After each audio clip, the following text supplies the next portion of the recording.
Inside, Victorious, the €125 million Explorer yacht with its own resort inside. Imagine waking up at anchor off the French Riviera or a hidden bay in the Greek islands. The sun is just coming up, the water is flat, and in front of you there's a gray-blue hull that looks more like a small cruise ship than a boat.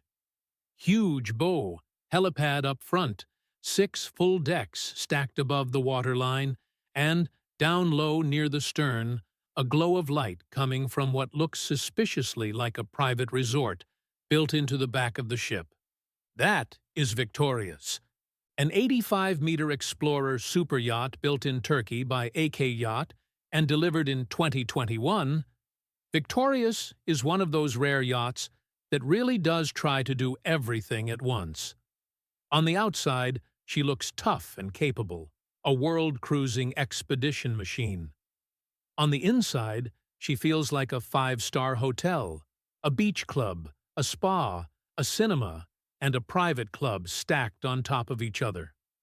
By the end of this video, I am going to put a real number on what it costs just to keep this floating resort alive for a year. For now, welcome back to Luxury Living Detective. Today we are stepping on board Victorious, the 85-meter Explorer yacht that quietly joined the very top tier of the charter world. An 85-meter Explorer with serious volume. On paper, Victorious is straightforward, but the numbers still hit hard. From bow to stern, she measures about 85 meters, roughly 279 feet. Her beam is around 14.2 meters, and her draft sits in the mid-4-meter range. That adds up to an internal volume of about 2,291 gross tons, which is a lot of interior space for a yacht in this length bracket. She is built on a steel hull with an aluminum superstructure and teak decks, giving her the strength and weight you want in an ocean-going Explorer, but with enough lightness up top to stay efficient. The exterior lines are by Michael Leach Design, who gave her that purposeful, slightly commercial look. High bow, forward helipad, strong superstructure. The interior is by Yacht Design, and that is where the mood swings from Explorer to private resort.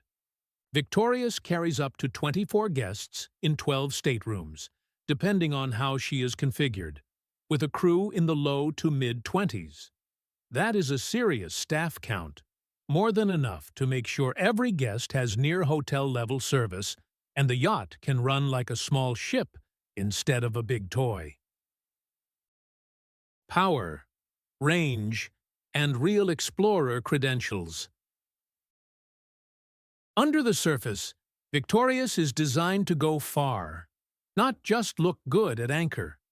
She is powered by twin Caterpillar diesel engines, each producing around 1,475 horsepower. Together they push her to a top speed in the mid-teens, roughly 15 to 16 knots. That may not sound wild if you are thinking in sports car terms, but remember what she is moving. More than 2,000 gross tons of yacht, fuel, water, people, and toys. At a more relaxed cruising speed around 12 to 13 knots, Victorious settles into her long-range personality. Depending on which figures you look at and how she is loaded, she can stretch to well over 10,000 nautical miles on a full set of tanks. In real life, that means she is capable of true global cruising. Cross an ocean, explore for weeks, and then decide where in the world to go next. For comfort, she has modern stabilizers to keep the motion under control both underway and at anchor. Pair that with her deep hull form, and you get a yacht that actually feels designed to cross oceans, not just shuttle between Saint-Tropez and Ibiza. Life on board, a 200-square-meter beach club and private club in the sky. The lower decks are where Victorious really separates herself from a lot of other yachts. On the lower deck aft, there is a massive beach club and wellness center, roughly 200 square meters of space built right into the stern. In that area, you find a large counter-current pool, 2 bar and lounge zones, terraces that fold down to touch the sea, a private gym, massage and treatment rooms, a hammam, and a beauty salon. When the stern platform and side terraces are open, the whole space turns into a private waterfront spa with the ocean as your infinity edge. Guest cabins spread across the lower and main decks, with flexible layouts for families, staff, or charter groups. There are double and twin cabins on the lower deck that can work for children or extra guests, and a wide VIP suite on the main deck. High ceilings and big windows keep things bright, so you never feel like you are hiding in a basement. Move upward, and the yacht shifts from spa mode to private club mode. The full-beam owner's suite sits higher up, with its own private deck and spa pool, walk-in wardrobe, and a bathroom finished like a high-end hotel.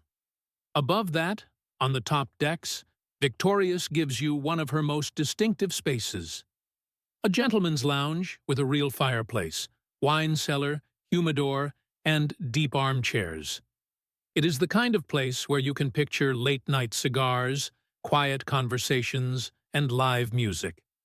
Elsewhere on the upper decks, you will find an indoor cinema, kids' playroom, lounges for family movie nights, and plenty of outdoor seating wrapped around the decks. Up front, the helipad lets guests arrive or depart without even touching the water, which is both incredibly practical and a very specific kind of flex. Specs and money in plain English.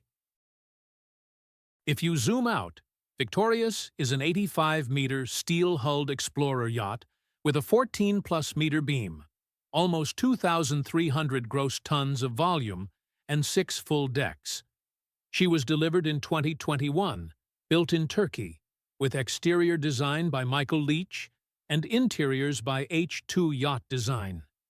She carries up to 24 guests in 12 staterooms and more than 20 crew, runs on twin Caterpillar diesels for a top speed in the mid-teens, and offers long-range cruising measured in 5-figure nautical mile numbers.